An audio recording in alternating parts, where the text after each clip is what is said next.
Padha sira sumingkira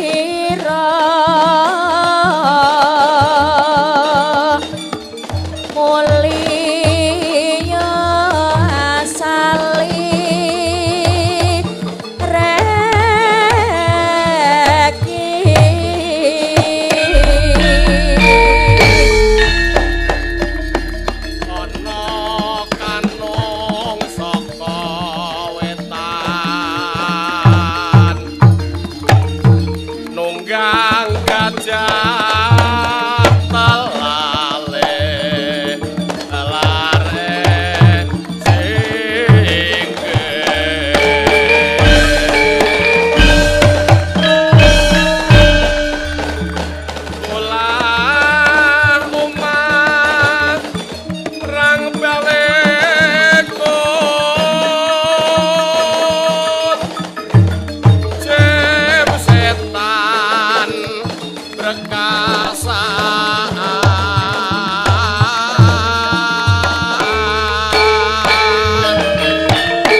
nuwun sembah dereng ulun kapurba sangamur bengrat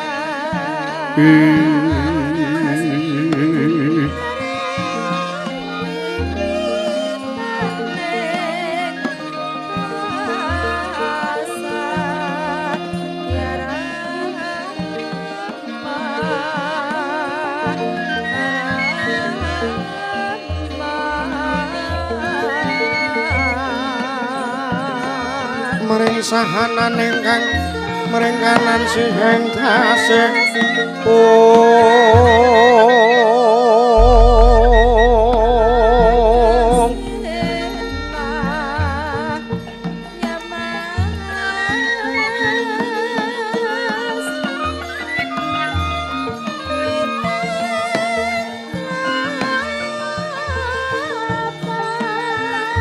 maweh koko kang sawekung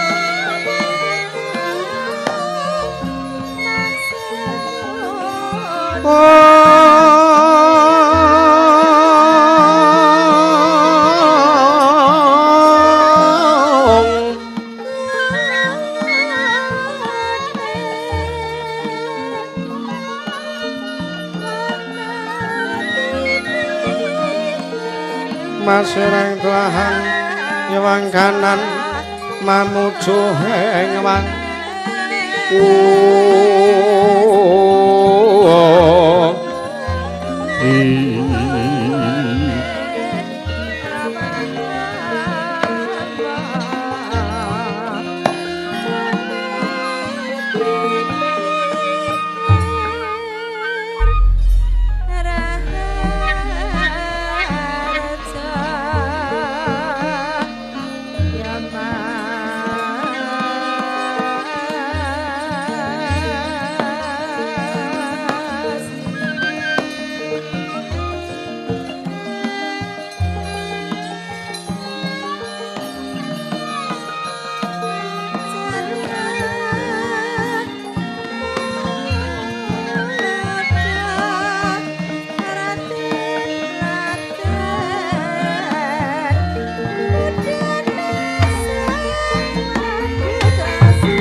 wilahing awik namastu panama sidhem awamit namastu silat menjiwang jagat karana sirang tandha kawisisaning bisana sana sinamung langening mila pesta maksih westantun lampahing bodho jenantur tutur katulut-tulut Nurandeng Maharadja winursita ngupama prameng niskara karantadya tumiying jaman purwa mangke tekap asananing kubita tan muru lengging pralambang matumpa-tumpa marma panggang pangunggung sang muruwing kota sekebyar dumadining wayang purwa purwakaning kandha nututing basa tuweng gunung Musurasa yen narasya karaos mulasari orang rasa wandi uruhing diri rasa rumangsa mangsani lir jalma ngilu kaca jarweng wis rinakup cahing carita becik wis gemelar jroning pagelaran iki satria mriksani pagelaran Ringgit Purwa Surya Candra Darum yang kartika wis kinur putra teng kawasa sahari ratri angidri bawana Purwa teking tuk sina gilir kemandi mandat dipetanganing dina sasi warsi windu kang sarta abad dedung lantang kartu mangkar kaya sini rambun kaya Jawah Pati Grembyah dadi padha ing kutu-kutu walang atoga buron wono miang Brontoya dadi branan tanpa wicalan padang trawangan sinari Sanghyang Ratnawi ingkang ngarsa merbawani jagat mungguing jagat wetantuk mungup-mungup mungguing kalinganmu kirabang merngangah lamun kaeksi ayah handilat dirato bumi saya dangu sumurup Sang Hyang Araka katon sumeblak kanan kiri ning abang esmu jenar kaperbawan sinaring Sang Hyang Basanta tanem tuh katon ijo ruyu-ruyu hamangku gunung ingkang biru moyo-moyo puja ing gunung Kinemulan Kedanu kasinuring Prabancana lenggat lenggut nganti kaya gunung Mangkutra Mega tanang tawis dangu seleng kawula dasih dene warsa ngupaya buka karep legal sawahe angluwur silur tatanana pedhote sinambi sendonan sesindenan mikul garu kuni anggiring raja kayane sawan ana pirembagan sumur wangi. Sang Hyang Arkasaya dangu saya inggil wis katon melok sinaring jagat dumugi kiblat papat lor kidul wetan kulon. Sinaring jagat kang samya rebut yudha rebut ijo rebut kekuwung panandhening mangke datonen ingkang ngamadan kekuwung ing praja ing Ngamarta. Yen Indra Prasta yen Indra Loka ninggi garis 100 tanantuk kali 1000 janggep tinaga krana negara Ngamarta dumadi saking pulo-pulo bebanjaran sinasapan kaya benawi tirambi ombak samudra binang langon kang tanpa pagut pegadeng manunggal kapantuk uruting Cakrawala wane-wane cokring wisi samane kinebing jurang corong kinebung gosirung kinarjo sesuwing peksi lawet lan sarang burung wonten ugi pasisir antar santana jembar kebekaning pasir gumelaring garis pinggir sedaya tanem tuwa tinanduran kang murakabi pandya betari sing anggelar pasabinan yayang rukmi sari kang pinangku pratiwi pategalari nenggo pulau wijeng kang ngrembuyu kudhongane ambyek wae nganti kaya manglung-manglung wit-witane polo kependhem polo kesimpar polo kepantung sadotan kuciwa cinawi pukulan kang mawe kesarasaning diri ingon-ingon raja kaya iwen sansaya ngrembaka lamun yang ngaglaring mangunan lamun wanci sarap surya samya mulih marang kandange dewi-dewi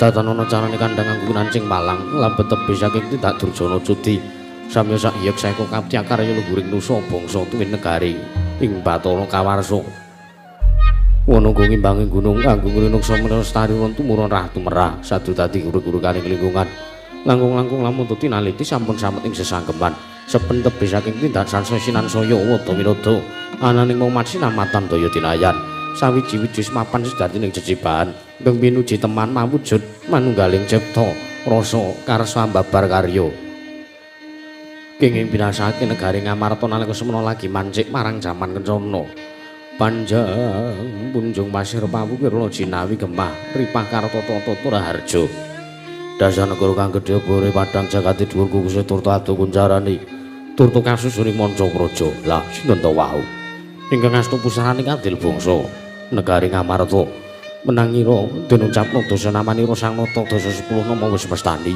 jejuluk Sang Nata Prabu Puntadewa ya Sang Nata Prabu Darma Kusuma ya Sang Prabu Darma Putra ya Sang Nata Gunatali Krama ya Sang Anjata Satru ya Sada Dwija Kangka nalendra pepangkuning bumi kanggo ngajejegaken kautaman risa juga lenggah ing madaning dampar kencana ora montor-montor sipatung Bathara yayah Sang Hyang Bathara Darma Ngejawantah binayang bayang Sang Hyang Purhapsara Hapsari kawis tinggal pepahadir sagunggang samya semewa yayah roping samudring kedaratan miwadatan kantun pisawanipun Sang Hyang Anung tetungguling praja negari Ngamarta miwah Sang Hyang para kadang ingkang ketingal ngaglah bergagah yayah prayit ninggiwa ananging menika warnane satring Jodipatin ya nunggul pawenang nenggiri Sang Raden Arya Werkudara ya Raden Bratasena ya Raden Bimasena ya Raden Wijasena ya Kusuma Yuda Kusuma Dilaga ya Sang Gandawastratmaja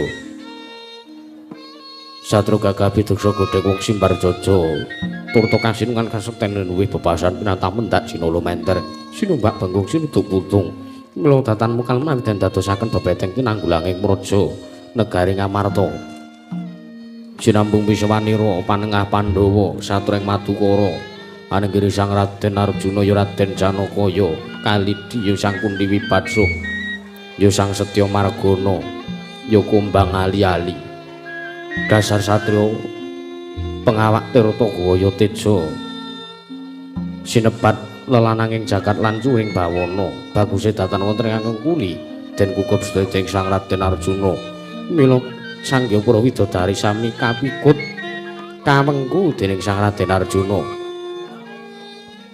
sinambung Pisawanira wakil Pandhawa Sang Raden Nakula miwah Raden Sadewa satring sawu jajar tuwin bumira tawu ya Raden Pinten Tangsen urip didem permanem datanana bane walang alisik jejel riyel rapet mepet pipit prasasata tupan denggul datan posela lampun sakadhang maraseba ing jawi ambludak kendira rontek umbul-umbul kekiterangan danu yayah mondo ing mangsa labuh payung megar mendi jamur barat ing mangsa rendeng tumbak ing ngrangap jati ngaran ing mangsa katiga Panandhening mangke nata ing ngamarta Sang Prabu Darmakusuma nampi rawuhipun ingkang raka nata Ndarawati ya ing Dwaraka ananging Sang Nata Prabu Sri Bathara Kresna arsa kawedharing lisan Sang Prabu Puntadewa dadu kumangling wijining pandika Sang Darmakusuma ingkang dereng kababaring lisan.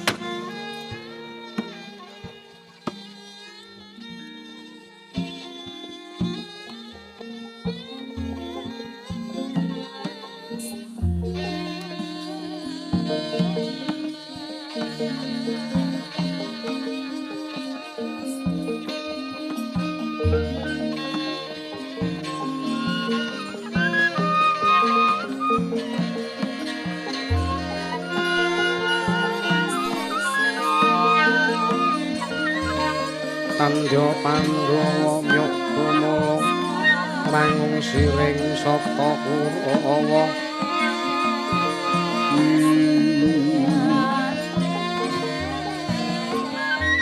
Kambak Kungkesara katitik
Ranyang lenggang sesongko bunganyar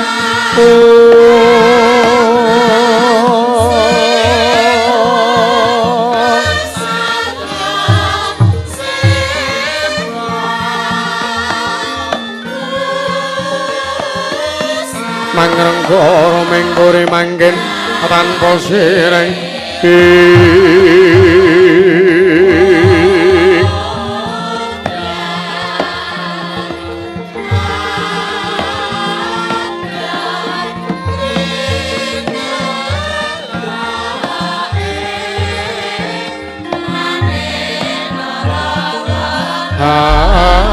Kang omah emas-emas murobeng hangit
Sretinon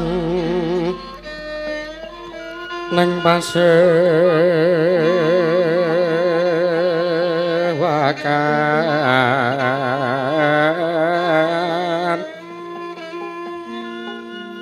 busana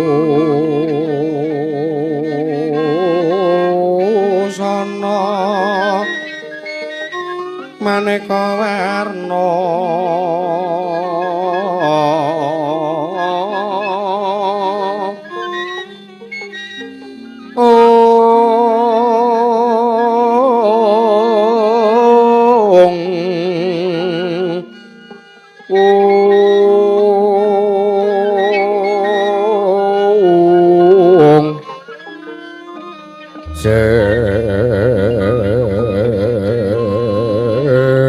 sebab puspiteng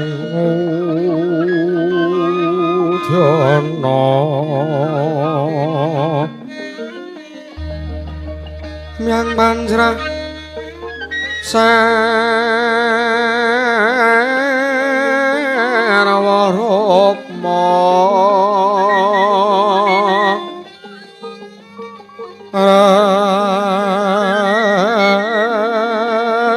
anggeng manik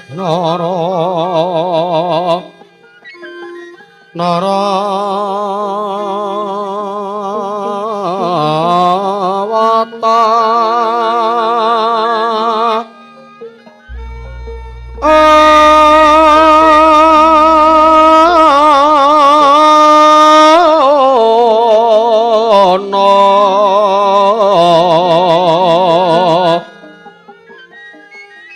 Obro prabanyo kang sumirat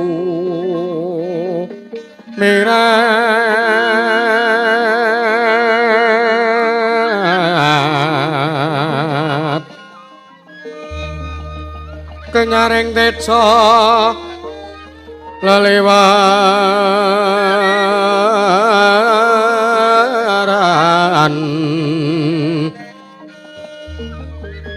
lergi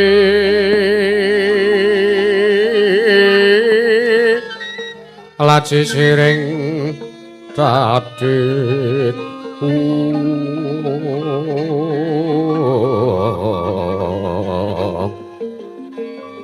wimbo kekanca mrek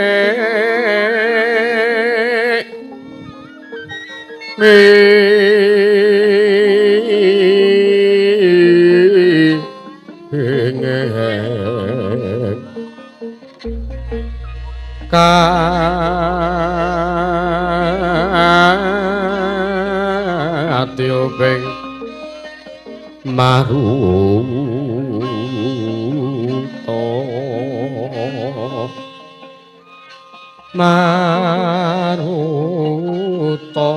mando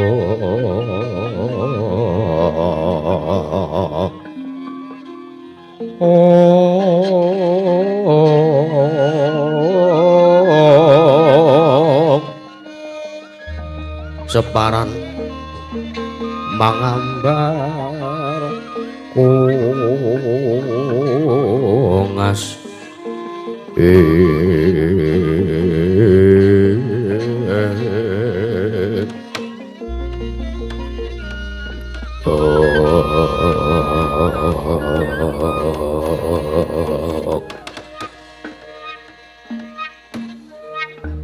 Niwang Agung muga ngayom ana marang praja Ngamarta lan sak isinipun. Nuwun mangke Kaka Prabu sak rawuh ngandika Kanjeng Kaka Prabu Sri Bathara Kresna. Jimat sesembahan kula pengayoman kula wonten ing Madyapada prapting delahan Kaka Prabu. Inggih rayi Ngamarta pun Darma Kusuma ngaturaken asung pasegan panakrami tuwin pambagya raharja. Mugia tansah kunjuk marang ngersa jengandika Kanjeng Kaka Prabu Sri Bathara Kresna. Kaka Prabu jagat pangestu karo wayah Bathara jagat. Ngono inggih Yayi Prabu. Sakalangkung bombong bilawanipun manahipun ingkang raga ing Ndarawati dinten sakmenika dupi kula tinimbalan pisawan kula wonten ngersa jengandika Yayi Prabu Darma Kusuma. Inggih namung asung pasegan Panakrami tuwin Pambagya Raharja sampun ingkang raka tampi akarya bombong rasing penggalipun ingkang raka. Mboten langkung kula namung ngaturaken salam taklim kula mugi tansah kunjuk marangsa Jengandika. Yayi Prabu Darma Kusuma, Yayi Haji. Nuwun inggih Kakang Prabu. Salam taklim sampun kawula tampi. Akarya bombong raosing manah kula. Mboten langkung mugi kasekecak lenggah Jengandika Kanjeng Koko Prabu. Wonten ing negari Ngamarta menika Koko Prabu kawula nuwun inggih Yayi. Sampun mboten ngreng prayogi pisawanipun ingkang raka ing Ndarawati dinten sakmenika. Wah.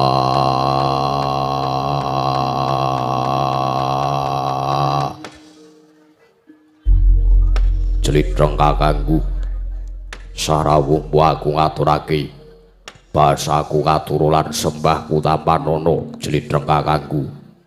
Werkudara ya siadi ngaturake sembah bekti lan atur basa kelawan pun Kakang. Iya. Ora pangestunipun Kakang tampanono Yayi Werkudara. Tak gegem dadekake jimat prayoga nggon mulunggu. Ya kaya wis ora kurang kepenak.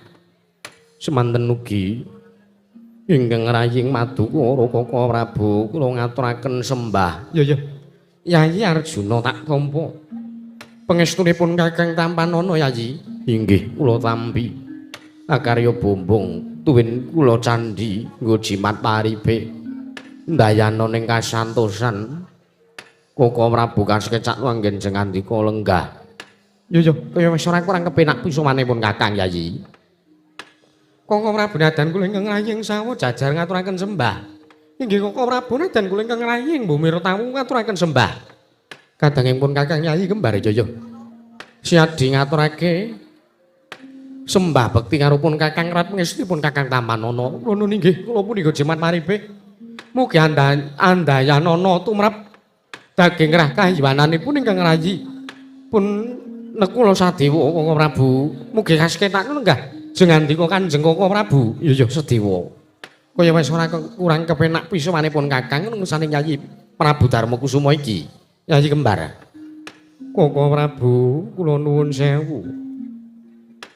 Samenika kedhot raosing manah kula dupi kula tampi rawuh Jengandika Kanjeng Koko Prabu. Awit kula anampi rawuh Jengandika wonten ing Praja Ngamarta. Kamangka kula nyuwun sewu anggen Jengandika rawuh wonten ing mriki menika sengkan-sengkan datanpa pepoyan agengipun utusan Nayaka Praja saking negari Ndarawati. Nanging menawi alit utusan gandhek sak kembaran nanging dinten sak menika Jengandika Kanjeng Koko Prabu rawuh wonten ing mriki. Wonten wigatos menapa Koko Prabu kula nedya nyadhong dawuh nungsung pawarta menggah ingkang dados aram wigatos rawuh Jengandika Kanjeng Koko Prabu wonten ing mriki Koko Prabu jagat dewa bakul jagat pangestu kula. Kula nuwun inggih Yayi. Kula nuwun sewu. Kaget sotane kalih kula sareng kula prapta wonten negari Ngamarta. Sareng kula prapta wonten negari Ngamarta menika kula dipun dangu kados mekaten. Nuwun sewu. Menika napa kula ingkang nampung nampi pangimpen napa pancen estu Jengandika ingkang ngatur nawala kaliyan ingkang raka. Kula nuwun sewu atur nawala kados pundi? Tigang ari kapengker. Yayi Haji Darma Kusuma paring nawala dhumateng ingkang raka ing Ndarawati. Surasaning nawala Jengandika ambayungi dhumateng pisuwanipun ingkang raka ing Ndarawati. Supados prapta wonten negari Ngamarta. Mila dinten sakmenika gandeng kula sampun prapta wonten negari Ngamarta. Kaget sutaning galih kula sareng kula dipun dangu kados mekaten. Wondene nyatanipun anggen kula prapta wonten negari Ngamarta menika kadedene kula gelak-gelak lampah kula. Supados ing galih-galih tumuju wonten negari Ngamarta. Nanging sareng wonten mriki kula nuwun sewu Yayi Prabu. Kula rumaos kaget penggalih kula dene paduka paring dawuh ingkang kados mekaten. Kresna kakangku. Piye Werkudara? Mbok menawa pancen kowe sing mung ngipi. Barep kakangku atur nawala apa-apa ning Ndarawati. Nanging yen to pancen barep kakangku atur nawala karo kowe. Yo nek ngono pancen barep kakangku sing lali. Ya mbok menawa ngono Werkudara. Iya. Mula kang saka kuwi barep jajal gili-gilingen. Kowe telung dina kepungkur atur nawala karo jlitheng kakangku apa ora? Jagat Dewa Bathara Koko Prabu, kula nyuwun pengayoman. Kula nyuwun pangapunten krana kula sampun supi. Bilih kula sampun atur nawala dumateng Jengandika Kanjeng Koko Prabu. Estunipun pancen tigang hari kapengker kula utusan Ayaka Praja saking negari Ngamarta supados sowan wonten negari Ndarawati ngaturaken nawala ingkang isining nawala ambayongi dhumateng rawuh Jengandika. Aduh Koko Prabu kula nyuwun pangapunten. Sareng kula tampi rawuh Jengandika teka kula kesupen bilih kula atur nawala dhumateng Jengandika. Inggih mboten dados menapa Yayi. Tumunten sakmenika kula aturi paring dawuh. Ingkang tetela menggah menapa utawi gatosipun dene Paduka ambayongi dhumateng pisuwanipun ingkang raka ing Ndarawati wonten negari ing Ngamarta menika. Menawi kepareng tumunten kawedhar ingkang kathah nanging menawi wadi tumraping para kadang sutana mewah para kawula sak negari Ngamarta. Abi Yayi. Kula kanthi manjing wonten salebeting kedaton. Papan satur netra kaliyan ingkang raka ing Ndarawati Yayi Prabu. Aduh Koko Prabu. Estunipun kula menika namung bingung kenganglangan nyumurupi kawontenan negari ing Ngamarta ingkang kadidene Konsatan Yoni. Inggih menika pun boten sanes inggih Kakang Semar Badranaya. Kula nuwun sewu Kakang Semar menika sanadyan derajate ngaceplik namung Panakawan nanging menika mustikaning negari Ngamarta. Negari Ngamarta boten saged tentrem ayem kawontenanipun menawi boten tinenggan dening Kakang Semar Badranaya. Kamangka sampun wonten Sabta Candra riki lenggan sakmenika Kakang Semar Badranaya boten rawuh utawi boten sowan netepi darmaning kewajiban kamarajan negari Ngamarta. Mila ingkang saking mriku Koko Prabu kula nyuwun niga pratikel menggah kados pundi lampahan ingkang badhe kula lampahi awit sedaya para kawula rumaos nungsang puyang numbuk bentus nggudel bingung awit boten dipun tenggani dening Kakang Semar Badranaya. Koko Prabu Sri Bathara Kresna anjrah ingkang puspita rum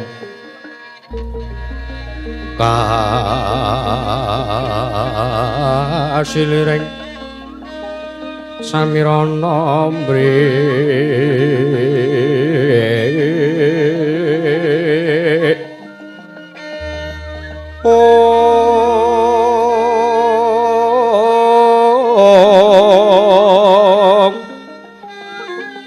sekar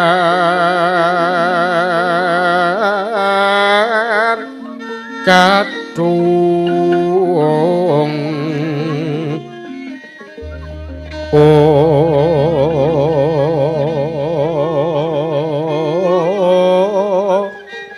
ngas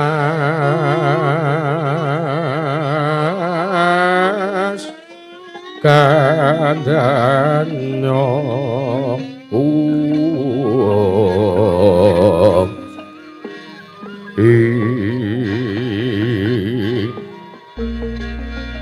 mawelaras retnaning driya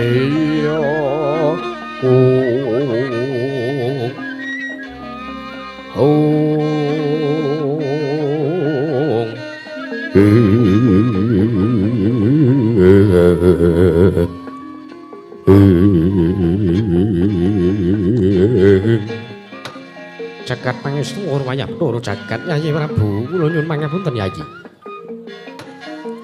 Wondene Jengandika ngrumaosi bilih Kakang Semar sampun wonten Sabta Candra mboten sowan wonten negari Ngamarta kula nuwun sewu.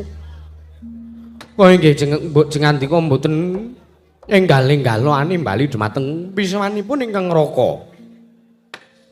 Sinasa kados mekaten kula nuwun sewu, Pandhawa menika kaliyan Nata Ndarawati menika ngibaratipun kreta jaran sakusire. Kretanipun menika para Pandhawa kusiripun menika ingkang raka ing Ndarawati. tartentu menawi Pandhawa woncat saking Nata Ndarawati tartentu badhe mrusut saking kendalining rata menika kula wau tartentu badhe kejlomprong wonten jroning kesangsaran. Kula nuwun sewu Kakang Semar Badranaya menika namung pamong, menika namung batur. Menika namung ingkang momong dumateng kadang-kadang kula Yayi Prabu Puntadewa menapa dene kadang-kadang kula para Pandhawa. Nanging Kakang Semar Badranaya menika migunani tumrap kayuwananipun sangya para kawula sak negari Ngamarta Kakang Prabu. Kula nuwun sewu. Menapa jengandika mboten ngemuti lalampahan nalikanipun kadang-kadang kula para Pandhawa nedya ngawontenaken tetanen agung rikala semanten wonten lalampahan Pandhawa tani sartanipun Kakang Semar ingkang ngujupaken donga ambayong kundur Dewi Sri lan Bathara Sadana.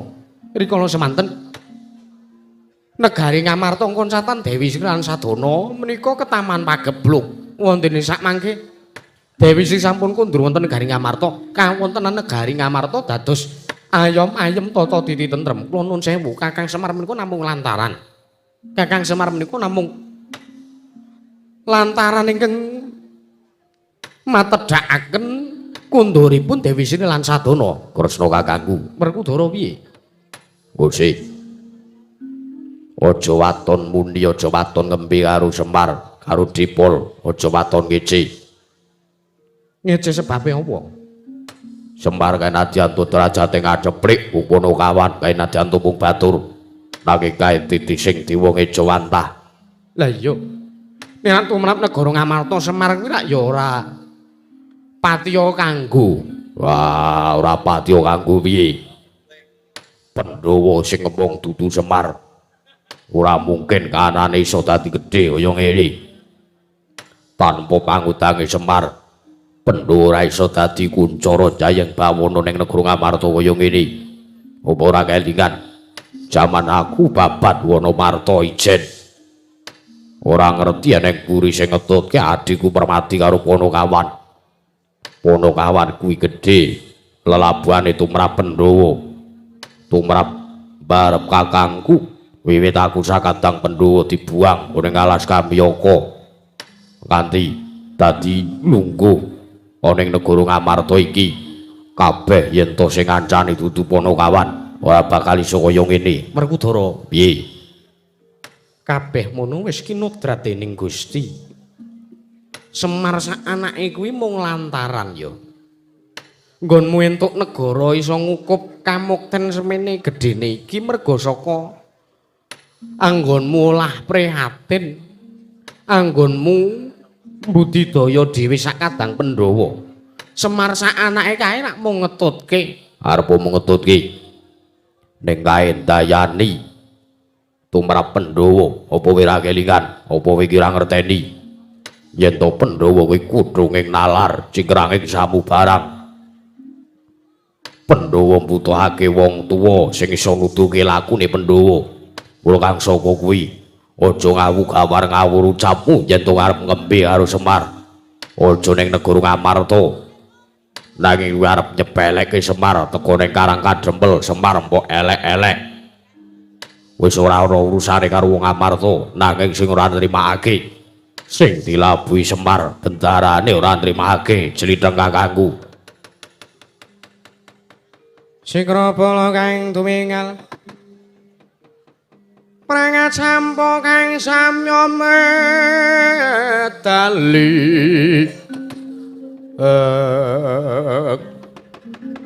leret adit wilateng kota dan manggung mangun sang niti benjang sangat ciladinyo ngatali wuwus Presta Surawilangga kaya buta singa wregel pasti jangga dendanya mangambak boyo. Oh. Dedemataning kawontenan negari Ngamarta niku semanten samolegek. Datan mobat datan musik midhangetaken pangandikanipun. Satring nunggul pamnaksana denayi Werkudara nalika semanten kaperbawan Sang Nata. Legeng nganti kaya pratima golek kencana kasaru geger njaba pyak ngarsa takeping punika pasiban para amuk. Apa kang dadi darunane? Ora ana mancana putri Kajeng kemedhun saka menangkilan. Kejawi sawanipun utusan saking Karang Kadempel. Kelora Petro Kanthong Bulung Semawana Kelora Bagong Repeper Pepe Pindho Sotemen Tangan. Kancana daya pyak-pyak jaluk dalan.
Sinongwati jagat kinari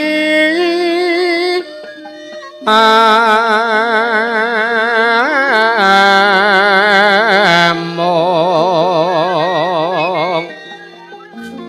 mbak lumembak ombahing samudra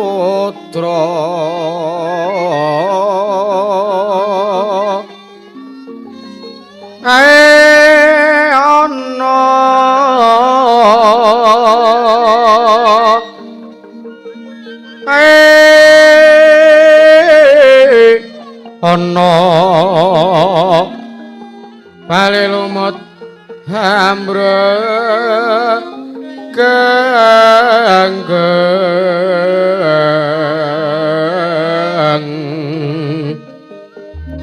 awita dedenjeng-denjengan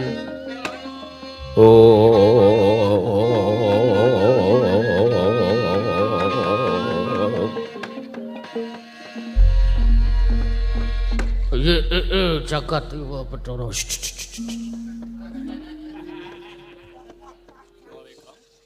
Meneng sik kowe. Heeh. Aku pokoke sewengi arep meneng. Jeblok wetengmu. Ora apa-apa, Tru, ora apa-apa. Koko Prabu wonten dawuh Yayi. Dereng ngantos pura anggen kula munjuk atur marang ngersa sing ngandika menika kok ingkang dipun raosi kok malah teka sowan wonten mriki mriku atmajanipun Kakang Semar Badranaya. Lah dalah jagat dewa Bathara. Wong ki yen to pancen arep dawa umure mesti lagi wae dirasani. Mbuh kuwi wonge dhewe, mbuh kuwi sanak kadang mitra rewange, mbuh kuwi anake mesti bakale ndugeni. Sasampunipun kula panjenengan raosan. Inggih. Nanging Yayi Prabu, tumuli kula aturi paduka dangu dhumateng pun Panakawan menika tangih lamun wonten wigatos bilih Panakawan sowan wonten wekdal sonten-sonten kados menika. Inggih. Koko Prabu lenggah ingkang sekeca. Inggih, sampun boten kirang sekeca Yayi. Petruk kancung bolong sawuse sira sowan ana ngersaning panjenengan ingsun padha kanthi slamet sak tekamu Petruk. Nuwun amit pasang keliman tabe. Tinebena ing lunduri dumawahing tawang tuwang, linepat ing tolak manu sinuwun. Tansah pineng kawidadaning Sambikala sowan kula wonten kersa jengandika Gusti kula ingkang sinuwun Prabu Puntadewa. Mboten manggihan setunggal menapa sowan kula tebih saking rubeda kalih Sambikala cak cinaketing widada. Kepareng kula ngaturaken sembah sumung kemping mangabekti kula kunjuk sinuwun. Iya Petruk tak tampa pangestuku tampanana gawe bombong dene jangkep kang dadi aturmu. Nggih. Kula pundi ndadosna jimat paripe ndayana ning kasantosan sinuwun. Bagong padha slamet sak tekanmu. Nun amit pasang kaliman tabib. Tinebene ngilodone dumamahing tawang tuwang. Linepan ning tulak manuk. Nuning nggih sinuwun Puntadewa. Kepareng padukane bali dumateng pisuwanipun ingkang abdi. Ing negaring Bajralungit. Pun Panakawan Bagong kepareng wilujeng sowan kula sinuwun tebih saking rubeda. Cinaket ing Sambikala. Widada. Kepareng kula ngaturaken sembah bekti kula konjuk sinuwun. Ya Bagong tak tampa pangestuku tampanana. Bagong, kula pundika jimat. Pripun? Sesuk nek karo ratu ora salaman ngono kuwi. Keakraban sinuwun. Kula kalih panjenengan menika srawung pun dangu banget. Kula kalih panjenengan menika srawung wis suwe tenan. Mula kula pengen mujudaken sebuah tali silaturahmi ingkang sak mangke sansaya raket antawisipun kawula cilik kaliyan panjenengan. Iya, ning iki pasewakan agung. Nggih ngapunten. Petruk nganung bolong padha slamet kamu. Sinuwun Ndarawati. Iya. Kok lenggah teng mriki? Lho. Apa ora entuk aku ning kene? Mboten kok. Enten wigati napa? Ya sekawit aku sowan ana ngersaning Yayi Prabu Darmakusuma. Oh, nggih. Selamat wilujeng sinuwun bekti kula kunjuk. Nak tampa pangestuku tampanana. Nggih. Kula pundika jimat. Bagong padha slamet. Wilujeng sinuwun Ndarawati. Bekti kula kunjuk. Nak tampa pangestuku tampanana. Sesuk nek karo ratu ra salaman ngono kuwi. Nggih. Ana kakangne tata kramane unggah-ungguhe jangkep. Mlaku nganggo laku dodok. Kowe ndlajik sak geleme dhewe. Apa ana ratu kok diawe tangane iki apa ya ana? Disalami iki apa ya ana? Kowe iki kawula cilik, kowe iki kawula kok nranyak sageleme dhewe karo ratu. Kan kula pun matur. Niku wujuding keakraban. Sinuwun Puntadewa niku kula nuwun sewu. Sinuwun. Piye Bagong? Sampeyan sakit hati goreh penggalih kula salami. Ora. Gelo kalih kula? Ora, babar pisan ora. Lho, sing kula salami men mboten masalah kok. Sampeyan ki sing wong kono-kono kok. Lho, aku nak mung ngandhake. Aku nak mung ngelingke perkara unggah-ungguh. Kowe iki kawula. Ya kepiye sak lumrahe kawula sowan ana ngersaning ratu. Ora sak geleme dhewe ngono kuwi, nranyak senengane. Nggih pun. Kula janji mboten kula baleni meneh. Padahal jane niat kula ngeten niku kula niku ngetes. Kira-kira Sinuwun Puntadewa ki isih familiar ora karo kawulane. Kira-kira isih eling apa ora nek dhek le dadi ratu ki mergo tak coblos. Ora ngono kuwi to, Gong. Ya ora aku ya mung sebatas evaluasi kok. Niki ning kedaton kaya ngene iki ora kena ngono kuwi. Ora, terus pun mboten kula baleni mulih sinuwun. Sesuk kula mengkurep kalau mlaku kula mengkurep. Kula setan mangke sangka hormat kula ngatosaken unggah-ungguh kula. Sak karepmu. Nggih. Beto padha samet. Ndara werku Ndara. Iya. Wilujeng bekti kula kunjuk Den. Bagai suku Tampanana. Nggih. Kula pundi antadosan jimat waripe. Nggih, Den kula pundi? Urung tanehi. Oh, nggih, Ding. Ndara werku Ndara bekti kula kunjuk. Tak tampa bagai suku Tampanana. Nggih, kula pundi kok jimat. Petruk Madaraharja. Selamat, Gus. Iya. Bekti kula kunjuk bagai suku Tampanana Petruk. Nggih. Bagong padha slamet. Wilujeng bekti kula kunjuk Ndara. Iya. Pangestuku Tampanana Bagong. Nggih, kawula mundi. Petruk Bagong Madaraja sak praptamu. Bagong Petruk Madaraja sak praptamu. Kowe pakuse. Kae kon bener sing bagekke kae. Arep Petruk Bagong apa Bagong Petruk? Ora siji Petruk Bagong sing siji Bagong Petruk. Mumet kae ngono kae. Petruk Bagong Madaraja sak praptamu. Nggih, Ndara Kembar wilujeng bekti kula kunjuk. Nggih, Ndara Kembar bekti kula kunjuk. Iya, Petruk tak tampa, iya Bagong tak tampa. Apa kae? Kowe iku ngurusi ora wangingane ra. Krungu ana ratu, ana kraton, ana swara teng krompiang. Iki perbaikan ya. Renovasi kraton. Tak kira nek apa to apa ning ngono. Ora, kraton ana tikuse, ora mungkin. Beda karo nggon aku mung swara tekek wae. Nganti jelas kupingku tru. Petruk, Nun. Ana wigati apa sowan sore-sore? Matur mangersanipun Sinuwun Prabu Puntadewa lepat atur diagung pangaksami. Sepisan kula ngaturaken tebas siti sekul bintuling ron kula purun tombo bila wonten lepat kawula anggen kula matur mangersa kanthi Gusti kula Sinuwun Prabu Puntadewa. Iya, Petruk ora dadi ngopo. Nggih. Ndungkap monggo kalih sowan kula menika mboten saking pikajengan kula piyambak. Nanging sowan kula menika dapur dipun utus dening Babe guling. Tiyang sepuh kula utawi bapak kula Semar Badranaya. Mungkin wis ditokke bronjong mangawan ya ben. Utawi tiyang sepuh kula Ismaya utawi kakekne Badranaya ya Nayantaka. Bapakmu utusan karo kowe. Nggih. Sekawit bapak menika nimbali kalian kula, truk kowe rene ngawe kalih kula. Iya. Nggih, pripun, Pak? Aku ki wis sengaja ora sowan ning negara Ngamarta ki udakara genep 7 sasi dina iki, Truk. Lah kersane pripun, Pak? Aku ki janjane mung kepengin ngetes. Aku janjane mung kepengin nodi, aku janjane mung kepengin jajal. Mungguh kepiye to kahanane para Pandhawa yen to ditinggal karo Semar. Kira-kira sing mbutuhke karo Semar apa ora. Mergo aku ngrasa para Pandhawa ki wis ana 3 sasi iki kok ora tau sambang sedulur ana ing Karang Pradisan, ana ing Pitra Pramanakadi, ana ing desa-desa kok ora ditekani karo para Pandhawa. Lah mula truk aku iki aja to dadekke jalaran nggonku ora sowan 7 sasi iki mono merga pancen tak sengaja kira-kira bendaramu para Pandhawa iki isih ngopeni karo Semar apa ora isih gelem gatekke karo kawula ing desa-desa apa ora. Lah saniki kersane pripun, Pak?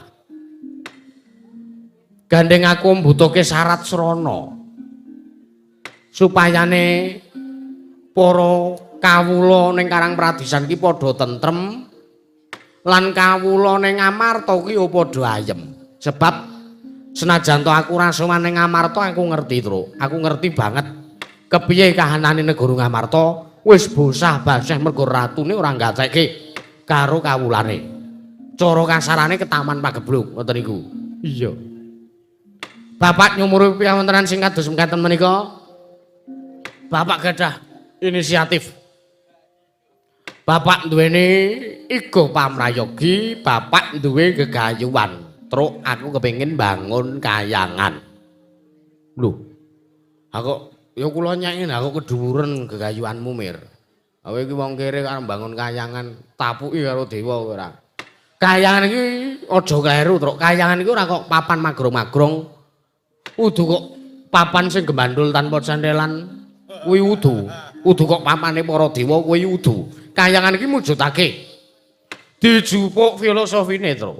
Kayangan iki kebak katentreman, kebak ayem, kebak kabungan, anane ming seneng ora ana susah-susahan. Anane ming macinamatan daya dinayan, ora ana bentak sirah. Lah, kahanan Ngamarta saiki wis ora karuan kahanane. Mula kepengin tak bangun kayangane. Kayangan iku ora papan sing magrong-magrong. Oh, aku ora arep gawe tempat wisata, aku ora arep bangun apa-apa, aku ora arep gawe gedung. Ning sing tak bangun sing jeneng kayangan ki atine para kawula, aku arep nganti karo Sinun Puntadewa. Supayane nyaketi karo para kawula wiwit saka Karang Pradisan. Lah dicedhaki, mengko nek wis cedhak atine kawula karo ratu, mengko ning kono terwujudlah kelakon anggonku mbangun kayangan. Ngoten niku cekap semanten atur kula wassalam. Urung rampung ding iki. Lah niku bapak ngoten niku ngendika ngoten niku. Bapakmu ngomong ngono kuwi nggih. Sak banjure ngeten. Gong, meneng tenan le, meneng. Aku muni sithik wae di ngonokne ya. Kowe iki ya, kowe ngopo emang esuk ceniningan barang? Ngopo? Liyane Arjo Bali ning transit kowe malah mandeg tukang potong. Nganti kaya Gunung Kidul kuwi nek tukang potong rambut. Ana. Iki malah kepasang ya Jakatu nginu, Tru. Kepiye? Wah, jan mau keparat tenan. Ngopo? Gareng mau mlebu. Iki anu Mas. Kaya dalan tol kae potongane tengah digaris mundur ngono kae. Sapa? Gareng. Ya ora sah lara ati kok ten iki sok atos suarane. Heeh. Ora mung gareng tok, tangga teparo ku ya do atos kok, Truk. Ya ora apa-apa terima kowe. Heeh. Wah, karo juang kowe wis lara atiku. Lah ngopo? Ming perkara foto. Ming perkara iklan Shopee. Aku dinyak entek-entekan. Lah kowe nglakoni ora? Ya nglakoni ning tak ya ora samestine di ngonokne. Wadi kowe diumbar. Lah ya kowe iki ora ning panggung meneh. Ora apa-apa, Ding. Lah, Bapak utusan kali kula wonten mriki menika. Bapak ngendika, Bapak dawuh bilangkenipun bangun kayangan menika sepisan pepundhen kula Pandhawa gangsal cacahipun boten saged kirang kedah rawuh teng negara utawi teng padukuhan Karangkadempel. Sinambi mundi pusaka negari Ngamarta. 1 pustaka Jamus Miyang Jimat Kalimasada. Niku kemawon. Minung saking menika. Sowan kula menika sinipun kula namung badhe nyuwun ngambil wujuding pustaka Jamus Miyang Jimat Kalimasada badhe kula boyong teng Karangkadempel awi paduka sakatang Pandhawa kula kanthi tumuju teng padukan Karangkadempel Bapak nedya bangun kayangan bangun moralipun para kawula wonten Karangkadempel sinuwun cekepan santen kula menawi dipun paringaken matur nuwun modele boten nggih alesane napa niki sak limbukan Kresna sinayeng manggulung mintonaken triwikramani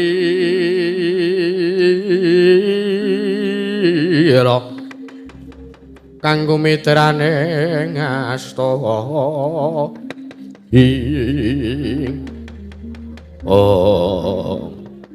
Tru, iki deboke kok teles ta? Lah ya iki wis tilak tancepan mengawan kok. Wah, jan iki nancepke ora wah. Nancepke celap-celup, jabut mung dal-del. Lah ya. Akhire berair ta bolongane. tancepane iki mau lho. Ha iya. Ora apa-apa iki trima-trimake kaya. Heeh. Sinuwun Durawati. Petro, nun. Delangap ucapmu lho.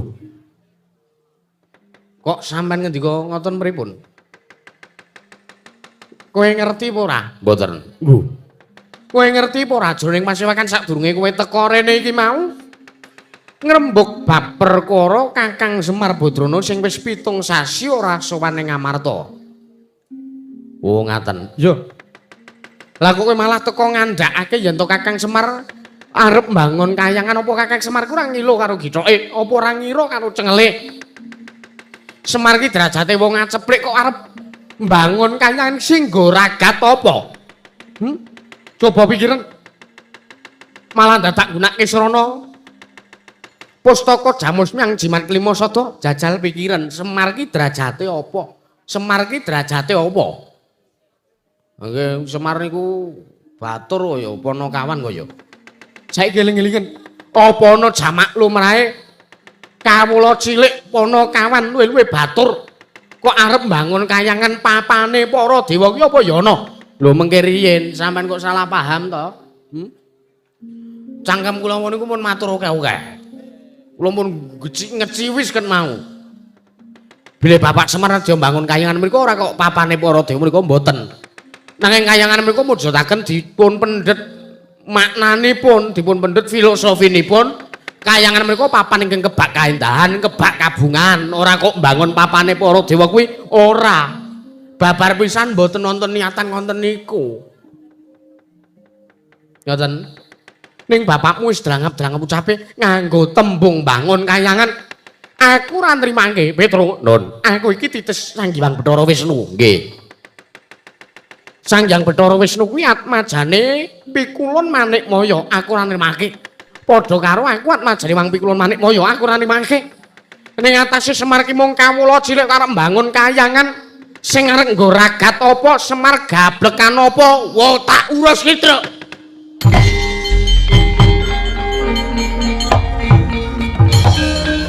Go ya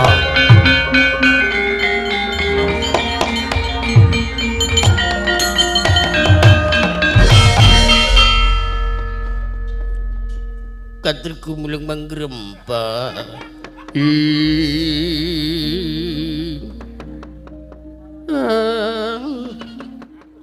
Bagong edan ya ben. Manus maning jajalane sekertaning bawana iblis ora mbejaji keparat.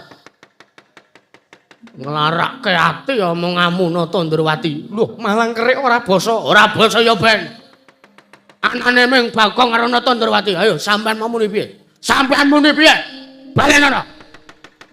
Semar ki arep mbangun kayangan kok mbangun papane para dewa ki sing nggo ragat apa? Semar gablekan apa? Apa Semar ora ngilo karo githoke apa Semar ora minger karo cengele? Wah, jan. Yen ora ratu wis tak bales. Cengelmu kuwi. Kok nglarake ati gunemamu Tandrawati keparat. Kok sampean sageleme dhewe ngina karo Semar? Semar ki bener nek sampean ngunake aku, Bagong kowe wong kere, Bagong kowe ora duwe. Kowe wong derajate ngaceplek wong loro saden terus rupan wong elek nyolong mripat. Ora dadi apa-apa.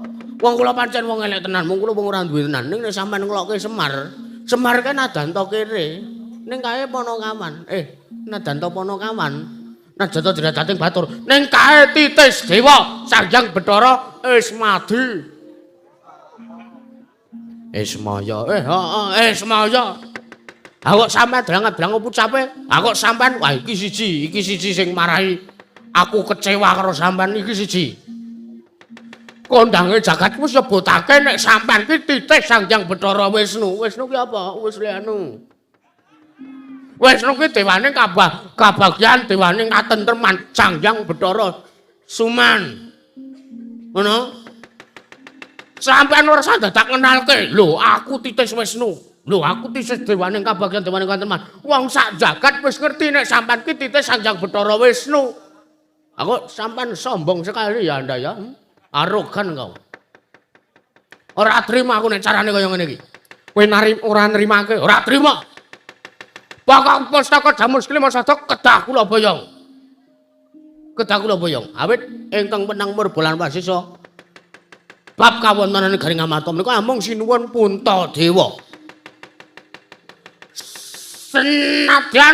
Senadyan apa? Wujude mung meksi. Senadyan sekeranjang koplak ngendikane Natandrawati ora retak nggo, ora retak gembes. Nanging sakelima pengendikane Nata Ngamarta sinuwun Puntadewa badhe kula agem sinuwun. Jaja muntap lir kinentap duka yayasinipi. Jaja bang mawinga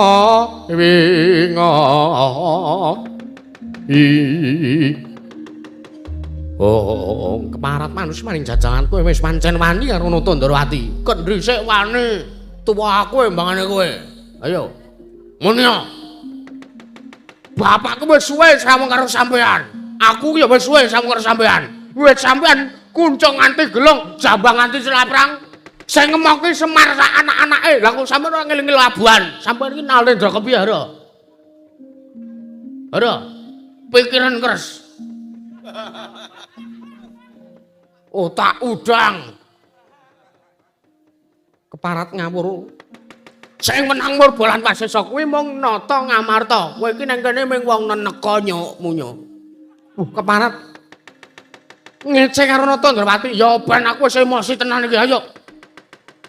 Kula purun. Semar nek kon murungke, aku ngerti janjane sampean niku mung ora trima. Sampean niku iri nek Semar kelakon bangun kayangan. Sebab Semar niku satu dadi pamonge Pandhawa, sampean dua dadi pujangkane Pandhawa. Pandhawa kuwi dimong dua serangkai, siji Natandrawati, loro Semar Badranaya. Lah sampean meri, sampean wis suwe ngomong Pandhawa kok urung ana ilase apa-apane. Lah Semar kok malah karep bangun kayangan, sampean meri. Aku iso maca batin sampean. Google Translate. Gayane Google Translate barang. Menengatro iki urusan tua iki ya. Aku iki nek wis diloki ket mawon ning transit keloro-loro aku. Iya ya, heeh. Muni awe. keparat. Ayo Semar gelem murungke gegayuane apa ora? Lah gelem wae nek takon mulih, aku mulih. Mir kowe gur kon murungke gegayuanmu. Kowe ora entuk mbangun kayangan. Ya ben kawula Ngamarta men mudhar kabeh. Semar mengkari ngono kuwi. Ning iki ora kok perkara kuwi, merga Semar iki pancen tresna karo kawula Ngamarta, Semar bapak kula pancen tresna kalih para Pandhawa. Ora dintul-tultule aku malah wedi aku. Ben menenga. Semar ten tresna lahir batin labuh Pandhawa. Kula gelem bali, Truk. Ayo bali. Piye? Ngandhake. Rekamanmu wis ready to? Ready. Wis tak on ket mau ket aku mlebu modar. Ucapmu sing ngarwara kowe ngina karo Semar, tekan kupinge Semar. Blekedhuwek. Natandrawati ndi trajange. Tak tandangane dhewe anak-anakku rasa melu-melu. Aku bali ngono kuwi. Semar nesu karo sampean mbah dadi lelo sinuwun. Ayo bali to, ayo. Wah, edan.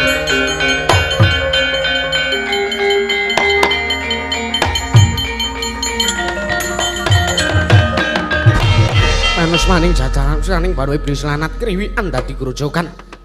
Gegoyon dadi tangisan. Wah, jlidreng. Werkudara piye? Kowe yo neka werna wae datang ngece karo Semar. Ora ngerti anak-anake Semar ki pinter. Mesti omonganmu mengko bakal tekan kupinge Semar. Lah dalah keparat. Kaene ora tak ndake, ora tak penggak supayane baling karang kajempel.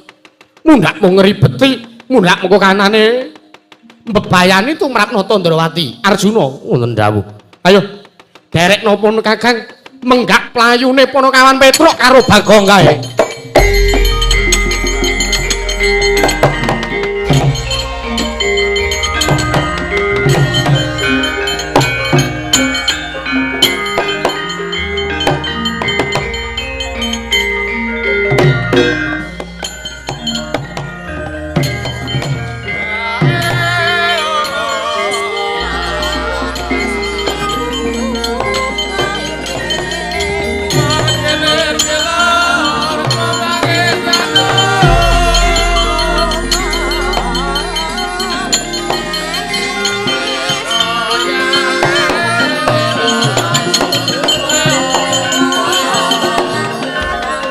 Salendra mbok marwa sing sang katriku mulung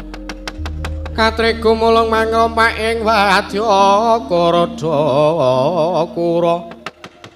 Kura rek kiri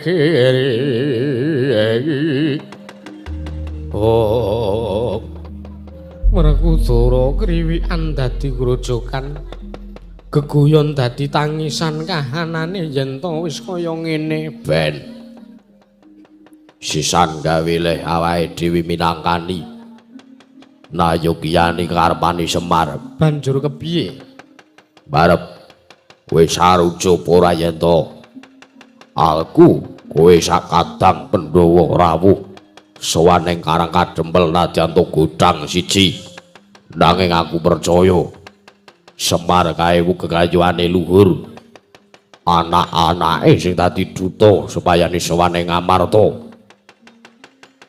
kae wong-wong jujur anak-anake Semar kae jujur ora gelem tumindak culika mlone dahar aturku ayo sowan ing Karang Kadempel aku sarujuk karo pamrayogane Si Adi Werkudara iya mula kang saka kuwi ayo yen to kaya mangkono ayo derek napa Kakang sowan ana ing Karang Kadempel metu alun-alun pepungkuran sinambi mundi pustaka jamus nyang jimat Klimasada iya aku sago ayo nanging sadurunge budal kang padha sebo pun Kakang nedya kondurang ngedaton yo aku njaluk pamit mung pangestumu wae sing tak jaluk barep kakangku yo Si Adi ngati-ati aja kaya bocah cilik sartane nganti Sang Hyang Surya kanggo madangi lakumu Dimas Werkudara